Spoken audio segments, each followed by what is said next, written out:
Nama ini nggak menjadi populer karena cuma 2 ayat aja yang menjelaskan nama ini. Tapi hidupnya dan doanya menjadi berkat bagi banyak orang.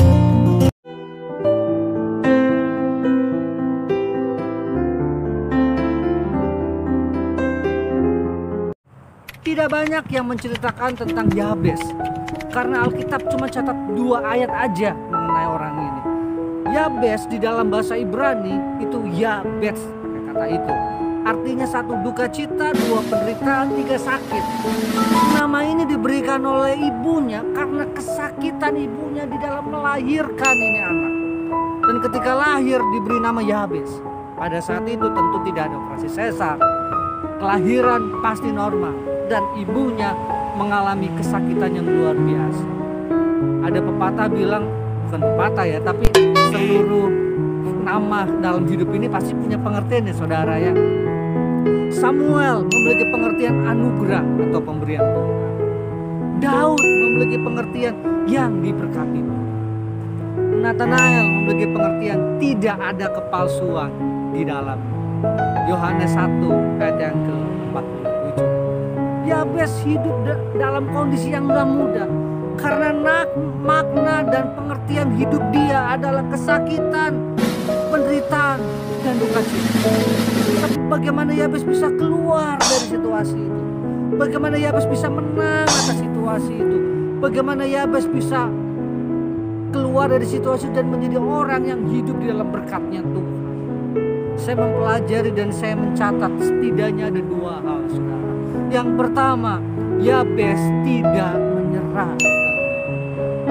Boleh bilang amin Bapak Ibu. 1 Tawarik 4 ayat 9 dikatakan begini, Yabes lebih dimuliakan. Bahkan di dalam terjemahan yang lain dikatakan Yabes lebih dihormati. Orang lebih respect sama Yabes. Kenapa nih orang bisa lebih dihormati, lebih dimuliakan, lebih direspekin? Karena biasanya orang yang mengalami hal itu setidaknya mengalami 2 hal. Yang pertama, orang itu punya nilai di atas rata-rata. Amin saudara. Yang kedua, orang itu punya kualitas hidup yang baik. Jadi dari hal ini saya mempelajari begini, Yabes bisa mengupgrade hidupnya lebih baik. Dia nggak mau hidup di bawah tekanan, tapi dia terus up, sehingga apa? Hidupnya punya kualitas yang baik. Hidupnya bisa di atas rata-rata. Dia nggak menyerah dengan keadaan, tapi dia menang atas keadaan, saudara. Yang setuju boleh bilang amin. Filipi 4 ayat 13 dikatakan begini, segala perkara dapat kutanggung di dalam Dia yang memberi kekuatan kepadaku. Paulus mengalami masa-masa yang sulit juga dalam pelayanan, tapi dia tidak menyerah karena dia percaya segala perkara dapat dia tanggung di dalam Yesus yang memberi kekuatan kepada. Apapun masalah saudara, pergumulan saudara hari ini, jangan menyerah.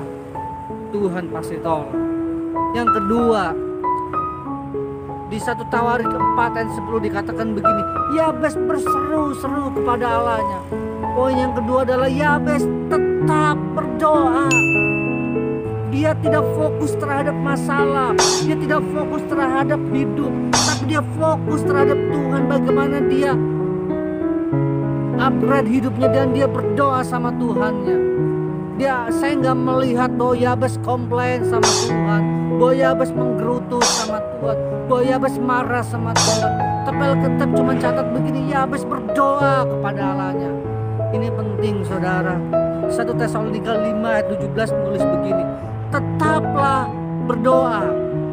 Kata tetap itu memiliki pengertian permanen, nggak berubah, nggak bergeser, stabil, itu tetap. Yabes berdoa kepada Allahnya, berseru-seru kepada Allah. Hari ini Bapak Ibu, apapun kondisimu, tetap berdoa. Lagi ada masalah, tetap berdoa. Tidak ada masalah, tetap berdoa. Lagi bersuka cita, tetap berdoa. Tidak bersuka cita, tetap berdoa. Kenapa? Doa harus menjadi sesuatu yang permanen dalam hidup. Kalau kita baca terus ini cerita di 2 ayat ini, di ujungnya ditulis begini, maka Allah mengabulkan doa Yabes. Keren. Kenapa Tuhan mengabulkan dan menjawab doanya? Yabes tidak menyerah. Yang kedua apa? Yabes tetap berdoa. Semoga boleh menjadi berkat buat setiap kita. Tuhan Yesus mengasihi setiap kita. God bless you.